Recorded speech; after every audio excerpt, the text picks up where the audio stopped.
rabbil alamin wal aqibatu lil muttaqin wala udwana illa 'alal zalimin. Asyhadu an la ilaha illallah wahdahu la syarikalah wa asyhadu anna Muhammadan abduhu wa rasuluh. Hadirin hadirat muslimin muslimat yang saya hormati dan kasih sekalian, insya-Allah pada hari ini saya akan berkongsi beberapa tips, triks, cara, teknik dan strategi bagaimana kita mahu menjadi seorang pendakwah yang hebat. Saya akan membantu anda untuk melonjakkan potensi dengan segala kemahiran, kekuatan, segala potensi yang ada pada diri anda. Bagaimana anda mahu menyampaikan mesej dakwah, mesej Islam, mengajak dan mengumpul orang ke arah kebaikan. Anda adalah hero. Anda sudah sedia hebat. Saya hari ini cuma membantu dengan segala kemahiran, pengetahuan, kehebatan, potensi yang sudah ada dalam diri anda sebagai seorang pendakwah yang mahukan kebaikan untuk orang lain, untuk kawan-kawan, untuk rakan sekerja kita, untuk ahli keluarga kita, untuk jiran tetangga kita, untuk jemaah di masjid dan di surau kita. Kemahuan itu sudah ada. Sebab itu anda bersama-sama saya hari ini untuk mendengar. Saya akan mengajarkan dan berkongsi tips dan trik supaya anda menjadi pendakwah yang hebat, disukai, disenangi, dan mesej dakwah itu akan terus masuk ke dalam minda orang-orang yang cuba kita pengaruhi dan cuba kita dakwahkan. InsyaAllah, apabila kita berbicara tentang dakwah ataupun untuk menyampaikan sesuatu mesej, ada 4 elemen yang, ada 3 elemen yang kita perlu berikan tumpuan. Yang pertama ialah pendakwah itu sendiri. Dalam diri seorang pendakwah ini ada 4 elemen, iaitu dia punya akal, dia punya hati, dia punya fizikal, dan yang terakhir ialah dia punya semangat, spirit. Kalau kita mengambil contoh, Rasulullah sallallahu alaihi wasallam sebagai seorang pendakwah yang paling hebat, paling terkedepan, contoh tauladan yang kita patut ikuti dan sentiasa idolakan, Nabi Muhammad sallallahu alaihi wasallam ini, semua elemen-elemen ini sempurna pada diri baginda. Saya tidak akan berbicara tentang diri seorang pendakwah, mungkin dalam sesi yang lain.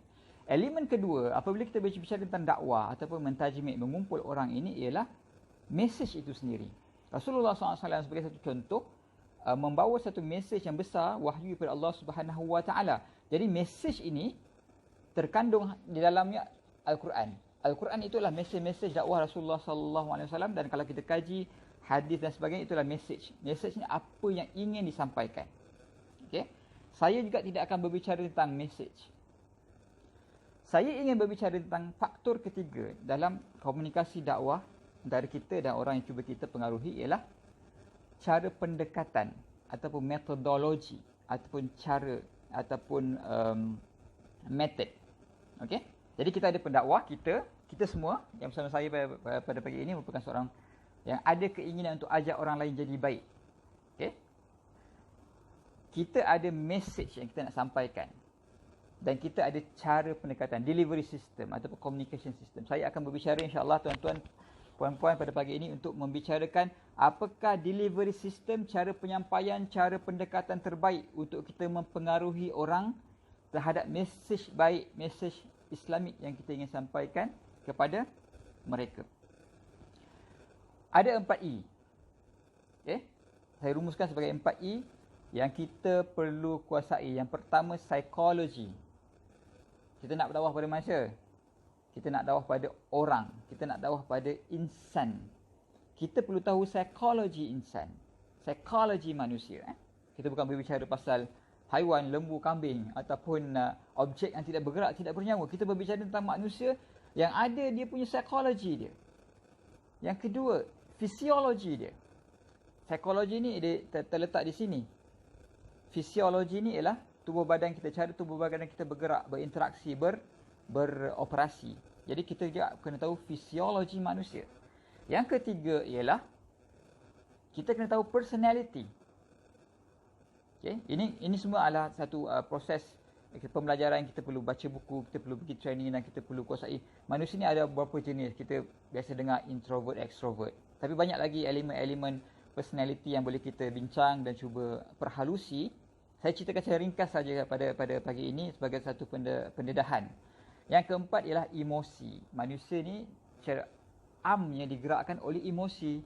Walaupun kita ada rasional, tetapi banyak keputusan-keputusan penting termasuk yang dibuat oleh orang-orang hebat, pemimpin-pemimpin besar negara, pemimpin-pemimpin besar syarikat-syarikat bertaraf dunia, walaupun ada elemen rasional, calculation, risk dan sebagainya, tetapi kebanyakan apa yang berlaku berdasarkan statistik dan kajian menunjukkan bahawa manusia banyak membuat keputusan berdasarkan emosi. Jadi ingat 4E ni, psikologi, fisiologi, personality dan emosi. Kita sebagai seorang pendakwa, orang yang ingin menyampaikan satu mesej yang baik kepada orang lain, perlu menguasai 4 elemen ini. Dan hari ini hadirat, kita lihat pada hari ini, elemen inilah yang digunakan oleh syarikat-syarikat pemasaran dan periklanan. Kita tengok advertisement, kita tengok marketing yang dibuat oleh syarikat-syarikat yang bertaraf dunia. Mereka memanipulasi secara ekstrim. Boleh saya katakan secara ekstrim dan secara all out, menggunakan segala elemen psikologi, emosi, even fisiologi dan juga personality manusia untuk orang membeli produk dan barang mereka. Dan strategi ini berjaya. Strategi ini berjaya kerana mereka menekan the soft button, menekan the soft point manusia. Jika benda ini mampu kita laksanakan sebagai seorang pendakwah, kita juga menekan the same soft spot. Kita juga menekan the same soft point. Orang akan terpesona, terkesima dan menerima mesej dakwah kita dengan mudah. Bukankah itu yang sebaik dan seharusnya kita buat untuk maslahat Islam, untuk kebaikan umat ini, untuk kebaikan semua orang. Kalau kita bayangkan semua orang kat dunia ni jadi baik, kan senang hidup kan. Jadi ini satu motivasi yang besar. Kalau syarikat-syarikat marketing dan advertisement, syarikat-syarikat yang menjual produk barangan-barangan juga untuk keperluan manfaat hidup manusia, kita tidak nafikan benda itu. Tetapi kita hari ini sebagai seorang pendakwah yang ada satu message yang besar, kita ada satu agenda yang sangat jelas dan terang dan akan membawa manusia keseluruhannya kepada keamanan, kepada keabdian kepada Allah Subhanahu Wa Taala. Kenapa kita tidak menggunakan teknik dan strategi yang sama? Saya mengkaji apabila saya meneliti teknik-teknik moden dalam advertisement dan juga pemasaran ini, semuanya ada dalam sirah Rasulullah sallallahu alaihi wasallam. Semuanya ada dalam Quran, semuanya ada dalam hadis. Semuanya ada dibuat oleh pejuang-pejuang pendakwah-pendakwah kita yang contemporary. Tidak ada masalah, tidak ada pertikaian kat situ. Cuma saya pada pagi ini cuba membawa dalam satu metod penyampaian yang baru. Kita tidak mahu, kita biasa mendengar pasal hadis, teknik dakwah, teknik Nabi berdakwah. Kita baca Quran, kan? Saya juga pernah mengadakan satu Facebook Live dalam masa PKP yang terdahulu tentang kepimpinan dalam Quran, bagaimana para Nabi dan para Rasul mempengaruhi orang lain berdasarkan apa yang Allah ceritakan dalam Al-Quran dan sebagainya. Itu telah berlalu dan tuan-tuan dan puan-puan boleh rujuk saya punya YouTube channel, siri-siri yang sebelum ini. Tetapi pada hari ini saya ingin pergi pada satu benda yang lebih, bagi saya belum menarik. Kita biasa tengok movie kan. Kita ni biasalah sebab kita tak berapa nak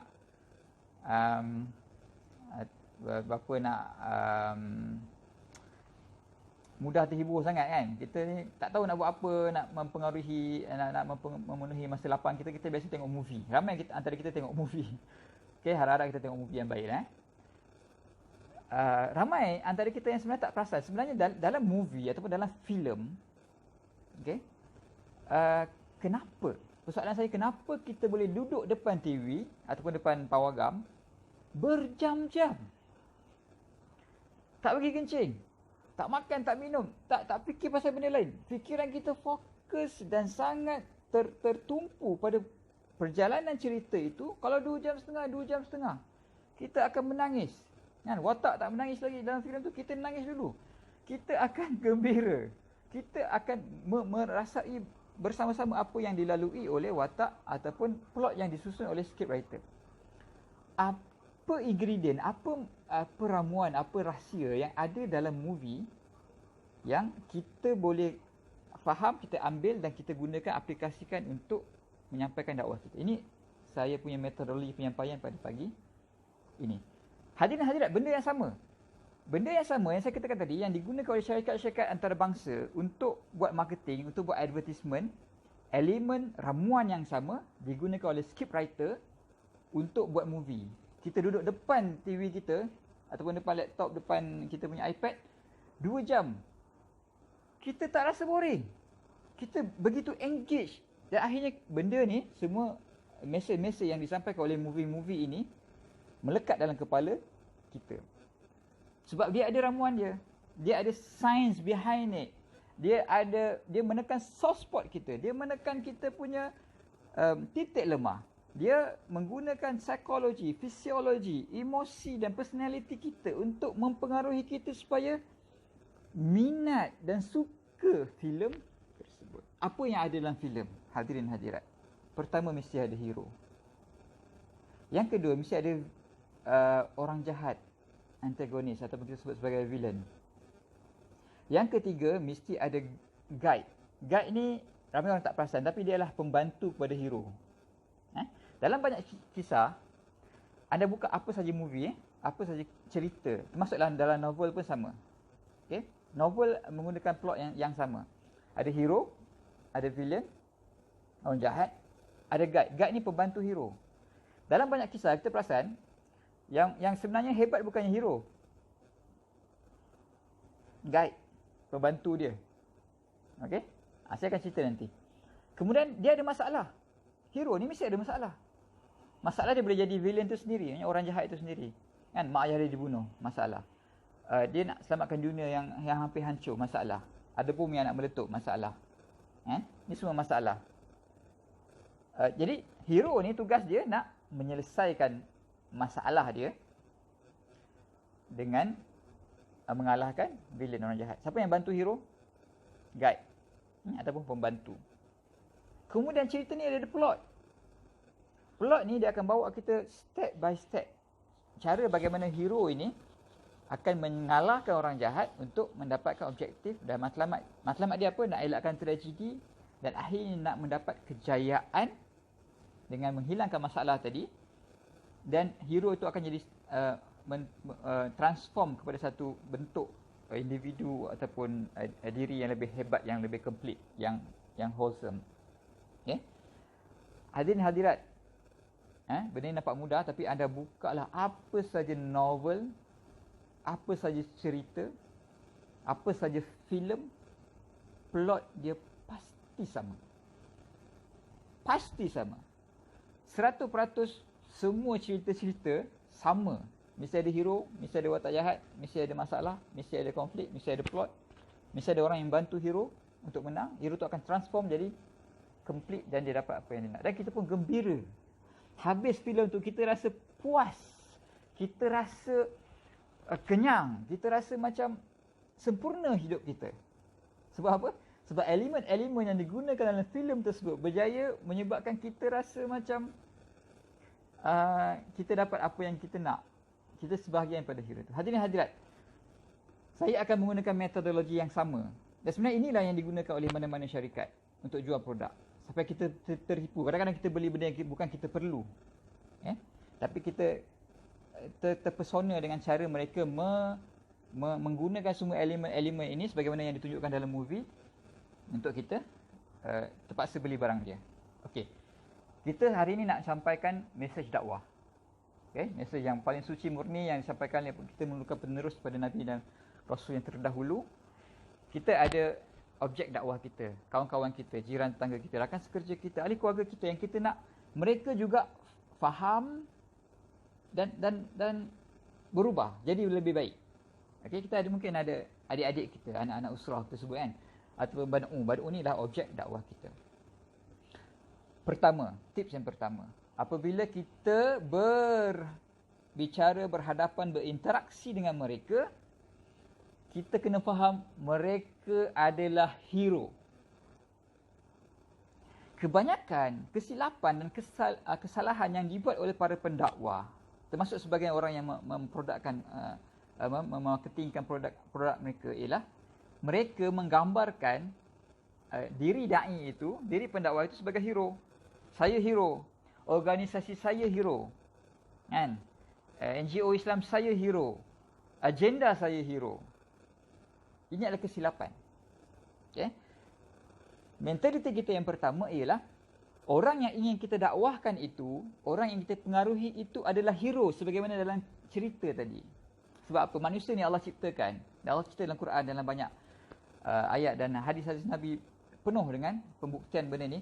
Manusia ini Allah ciptakan selfish. Kehidupan dunia mereka berputar di sekeliling diri mereka sahaja.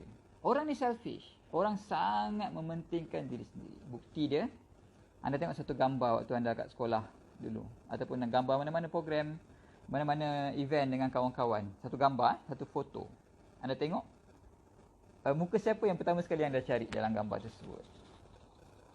Saya pasti 100% semua orang akan cari muka dia sendiri. Okey? Walaupun ada orang yang kita sayang dalam tu, gambar mak ayah kita, kita tak tengok orang yang gambar kita sayang. Gambar pertama, foto pertama, orang yang kita akan cari dalam tu ialah gambar kita sendiri, foto kita sendiri. Sebab Allah ciptakan kita ni, hadirin hadirat tuan-tuan, memang selfish. Memang kita mementingkan diri sendiri. Tak kisah betapa baik dan betapa hebatnya kita, semua orang adalah selfish. Begitu juga dengan mad'u kita. Orang yang nak kita pengaruhi, orang yang nak kita sampaikan mesej dakwah ini juga adalah selfish. Kita kena address dia sebagai hero. Dan dia nak tahu, what's in it for me? WIIFM, what's in it for me? Apa yang saya dapat kalau saya ikut usrah abang? Apa yang saya dapat kalau saya ikut kuliah ustaz ni? Apa yang saya dapat kalau saya baca buku yang abang kasih? Apa yang saya dapat kalau saya jadi baik? Tinggalkan kawan-kawan, tinggalkan rokok, tinggalkan couple, tinggalkan semua benda-benda jahat yang dia buat. Apa yang dia dapat? Kan? Dia fikir apa yang dia dapat sahaja. Jadi, kebanyakan da'i ataupun dakwah ni, dia buat silap apabila mereka menggambarkan diri mereka sebagai hero. Kan? Adik kena jadi macam abang. Abang dah berjaya, abang dah kaya. Dalam masa yang sama, abang adalah orang yang soleh, hafal Quran. Abang sampaikan dakwah. Abang travel the world. Abang buat itu, buat ini. Organisasi abang ni hebat, ramai ahli. Okay, saya akan cerita elemen authority tu kemudian. Authority ada dia punya fungsi dia selepas ini, tetapi yang pertama tips dia, mad'u kita kena address, kita kena layan dan kita kena kasih faham dia adalah hero. Dia penuh dengan potensi. Dia inilah harapan umat, harapan ibu ayah, harapan kawan-kawan dia untuk bawa perubahan. Dia ini penuh dengan kebaikan. Itu yang pertama. Okey. Kalau kita mampu ceritakan benda ni, ataupun kita katakan sebagai start with why. Simon Sinek dalam buku dia kata, start with why. Islam jelas. Islam sebut kata, betulkan niat. Nama al-amalu binniyat wa innamal likulli imri'in ma nawa. Dan seterusnya. Maksudnya kita betulkan, start with the end in mind dalam 7 habit. Adik-adik ataupun mad'u, kawan-kawan yang kita nak dakwahkan ini, kita nak bawa ke mana? Okay, nak bawa ke mana? Kita start with why. Bukannya what. What tu maksudnya, saya daripada NGO sekian. Kami buat sekian. Awak nak ikut tak kami? Nak jadi ahli kami tak? Kami ada buat usrah, kami ada buat daurah, kami ada buat katibah. Itu metod yang salah. Itu orang biasa jual barang. Tapi kajian dan syarikat-syarikat besar dunia, dia buat research, kan? Contohnya Apple dan Microsoft, they are not selling computers. They are not selling computer. Mereka tidak menjual komputer, iPad dan sebagainya. Tapi mereka menjual apa? Mereka menjual keselesaan menggunakan benda tu. Mereka menjual status, kan? Macam BMW, Merc. Dia bukan jual kereta. Kereta tu dia produk, dia hard produk dia. Tetapi apabila dia buat iklan, kita tengok iklan-iklan syarikat-syarikat yang besar ni, dia tak tunjuk sangat kereta dia, tapi dia tunjukkan keselesaan orang yang bawa kereta tu. Status yang dia dapat. Dia punya self-realization. Jadi elemen-elemen ini yang kita kena gambarkan kepada mad'u kita. Kalau anda ikut usrah, kalau anda ikut kuliah, kalau anda join NGO kami, anda akan dapat semua ni. Anda lah hero. Semua kebaikan, potensi itu dah ada dalam diri anda.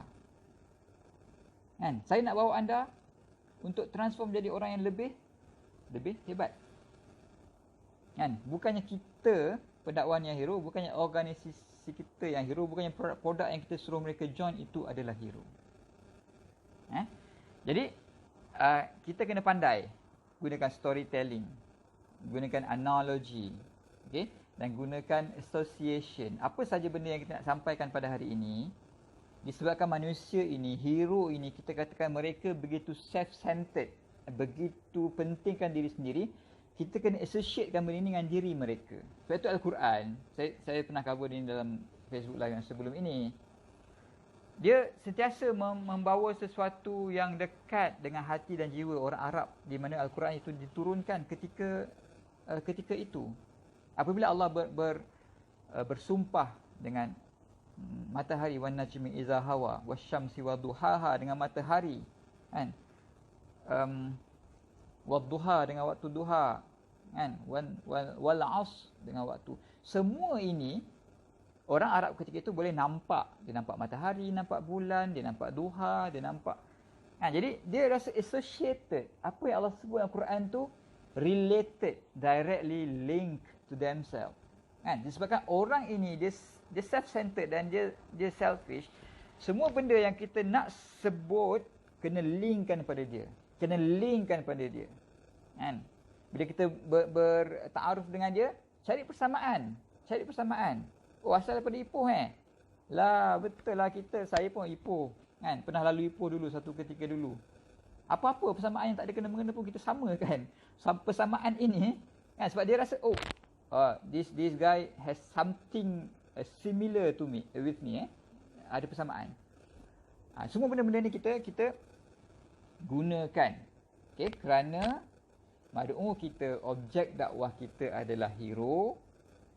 Okay, kita kena beritahu mereka ada potensi, mereka ada segala kebaikan, kelebihan. Bukan kita yang hero, bukan produk kita yang hero. Kita start with why dengan mereka dan gunakan storytelling, gunakan association, gunakan analogy untuk mempengaruhi dan membolehkan mereka faham mesej dakwah yang kita cuba sampaikan. Okay. Itu yang pertama. Saya ada 7, mungkin tak sempat dalam masa 30 minit hari ini, saya akan sambung kemudian. Yang kedua, hero ini ada masalah dia. Kita kena faham. Semua manusia ada masalah. Kita pendakwah yang hebat ni pun ada masalah. Apa masalah kita? Tak yakin, malas, tak cukup masa. Sibuk dengan anak-anak, sibuk dengan isteri, sibuk dengan bini, suami, sibuk dengan kerja. Tak pandai bercakap. Semua masalah-masalah ni menyebabkan anda semua dengar saya pada hari ini. Sebab saya berjaya meyakinkan anda semua saya boleh selesaikan masalah anda. Apa lagi masalah kita? Kita pun ada masalah. Begitu juga dengan hero. Dalam mana-mana filem, hadirin hadirat tuan-tuan, cuba tengok filem, ada tak hero tak ada masalah? Kalau tak ada masalah, tak jadilah cerita kan? Dia pergi sekolah, balik sekolah, makan, minum, tidur, beranak, dapat anak, kan? Lepas tu, pergi sekolah, pergi cuti. Kita pun boring. 10 minit tengok dah boring. Apa cerita ni nak sampaikan sebenarnya? Cerita, movie jadi menarik bila ada masalah. Bila ada orang jahat. Sebab itu, kalau tengok cuba lepas ni kaji balik semua cerita-cerita yang anda tengok. Masalah dan orang jahat, dia akan keluar dalam 10 minit yang pertama biasanya. Lepas tu 7 ke 9 minit pertama movie tu, dia akan memperkenalkan hero, dia akan memperkenalkan orang jahat, villain tadi, dan masalah yang dihadapi, konflik. Baru anda engage. Kalau 10 minit anda tengok cerita, ni tak kisah cerita kartun pun apa tengok. Cuba tengok balik. Kalau 20 minit anda tengok cerita, tak ada masalah lagi. Tak tahu siapa hero, siapa orang jahat ni, kan? Anda akan tengok sampai habis tak? Confirm panggung akan kosong. Ini semua script writer dia dah kaji dah benda ni tuan-tuan.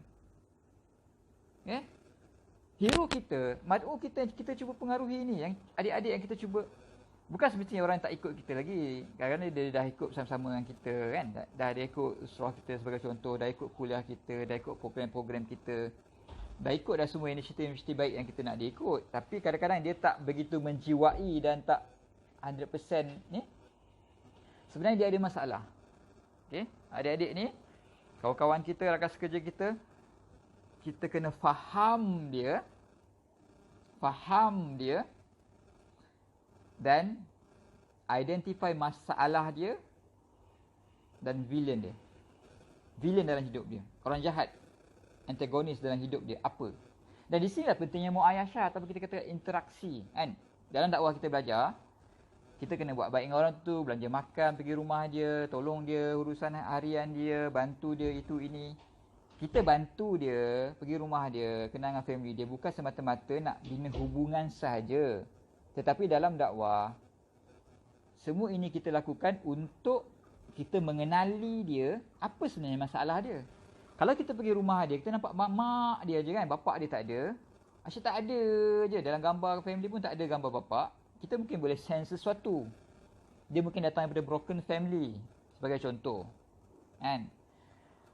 Kita pergi rumah dia, masuk dalam kereta dia, tengok asyik bersepah, semak saja kan.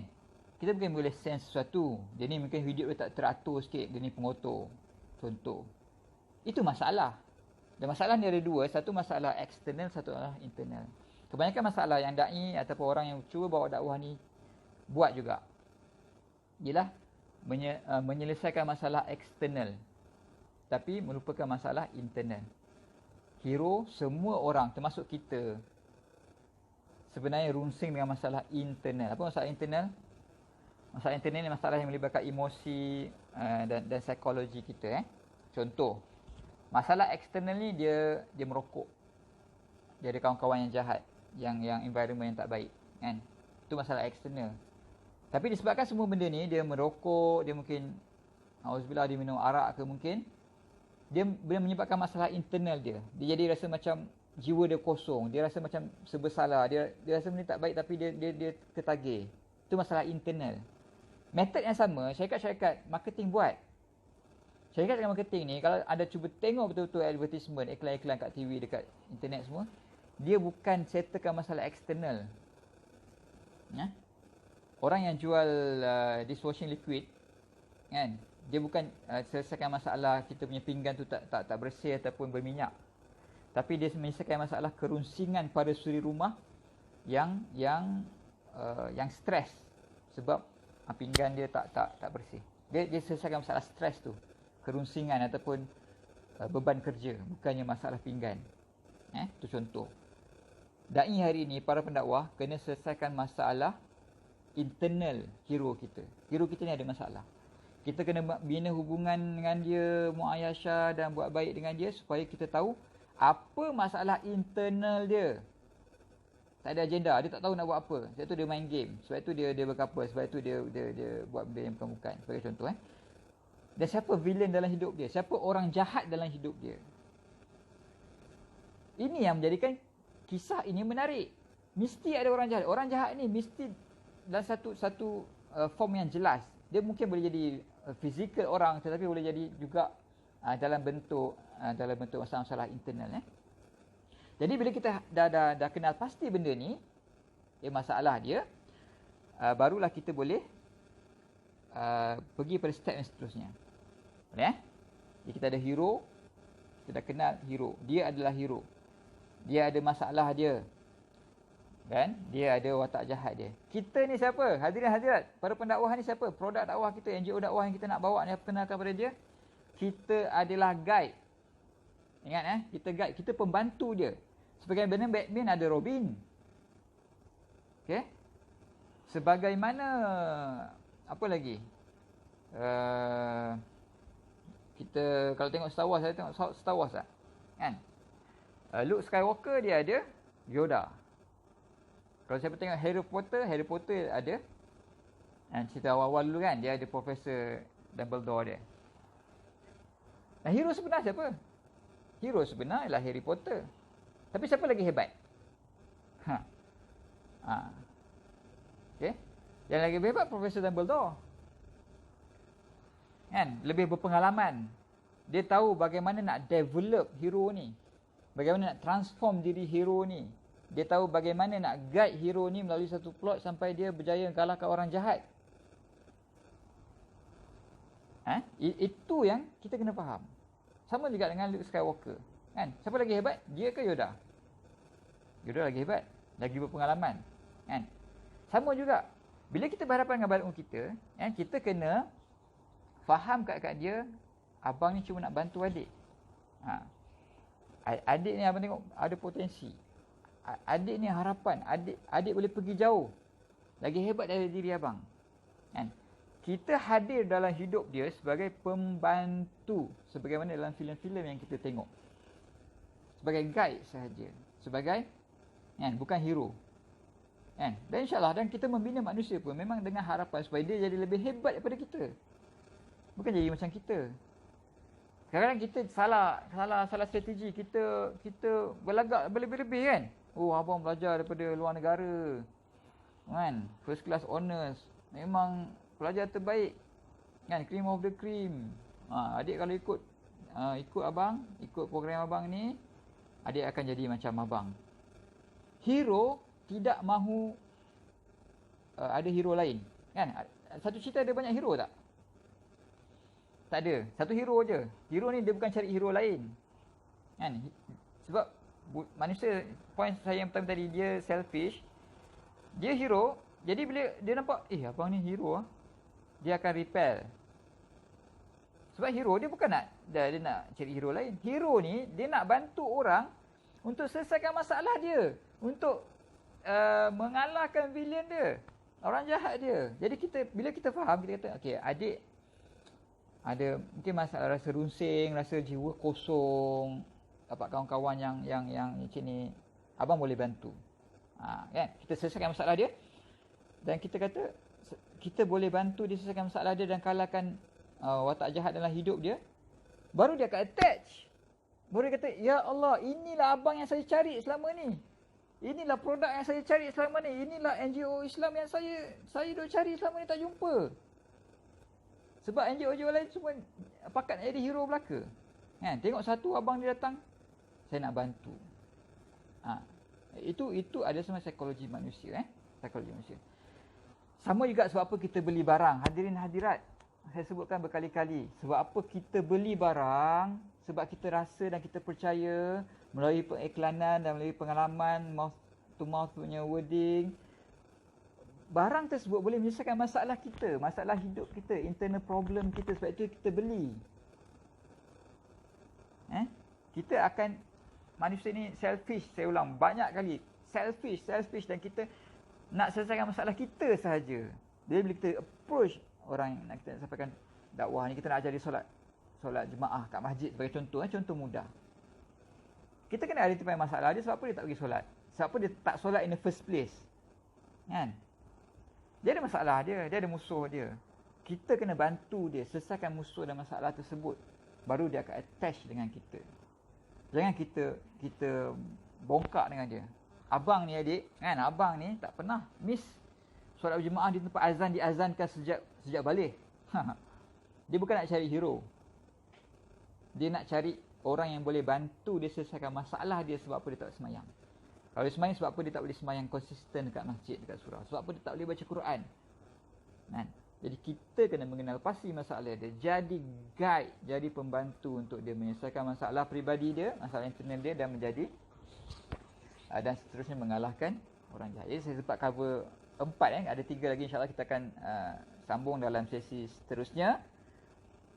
Hero, kita ada masalah internal, kan? Masalah itu boleh jadi villain, orang jahat, antagonis. Kita ada guide. Okay? Kita sebagai dai, orang yang nak menyampaikan Islam ini, merupakan guide, pembantu.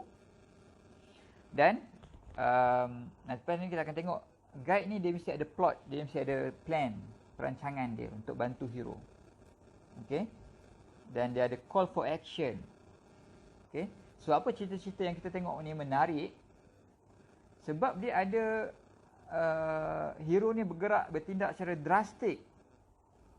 Bom nak meletup, jadi dia kena selamatkan. Ataupun meteor datang, kan, Armageddon, kan, dia nak kena selamatkan bumi daripada ni. Mesti ada sesuatu besar yang sangat drastik berlaku menyebabkan hero perlu bertindak. Call for action. Kalau benda ni tak clear, kita kena clearkan pada adik-adik, kawan-kawan, rakan-rakan kita yang kita nak dakwahkan ini. Apa call for action dia? Hari ini umat Islam sudah begitu tenat. Umat Islam dibunuh, dirompak, dirogol. Kan? Dan dihalau daripada kampung halaman mereka di Palestin, di seluruh dunia. Bahkan berlaku di Malaysia. Umat Islam, orang Melayu, dihalau keluar daripada Pulau Pinang sebagai contoh. Secara licik, secara tidak sedar. Dihalau keluar hari ini daripada Singapura. Dihalau keluar hari ini daripada Melaka. Ish, tak boleh jadi ni bang. Kan? Itu tanah kita. Barulah dia ada rasa call for action. Baru filem tu menarik. Kita jumpa mad'u kita kata, adik-adik hari ni kita kena solat. Kena semayang. Adik-adik, baca Quran. Janganlah couple-couple tu. Dia ikut tak? Rasanya dia ikut tak? Dia tak nampak apa call for action. Apa masalah besar, apa meteor yang datang. Apa bom yang nak meletup. Apa benda yang akan menghancurkan masa depan ni, dia kalau dia tak buat sesuatu. Jadi dia tak buat sesuatu, dia tak buat apa-apa. Kita bawa Rasulullah 10 tahun. Tak bergerak-gerak. Sebab apa? Sebab dia tak tahu. Call for action. Apa nak buat? Apa bahaya sedang menanti? Kan? Dia tak tahu yang dia hero dan dia perlu selamatkan benda tu. Kita tak beritahu dia pun dia hero. Itu masalah kita sebab kita tak faham plot. Kita sendiri terperangkap dan keliru. Siapa sebenarnya kita, siapa sebenarnya dia, apa cerita nak ke mana, dakwah nak pergi ke mana, Islam nak bawa ke mana, kita tak faham. InsyaAllah kita akan sambung. Hadirin hadirat, next time anda tengok movie, baca novel, cuba kaitkan apa yang saya ceritakan hari ini. InsyaAllah semua elemen-elemen ini akan bantu kita menyampaikan mesej dakwah kita dengan begitu terang, jelas dan dekat dengan hati manusia sehingga manusia ikut kita. Wabillahi taufiq wal hidayah. Wassalamualaikum warahmatullahi wabarakatuh.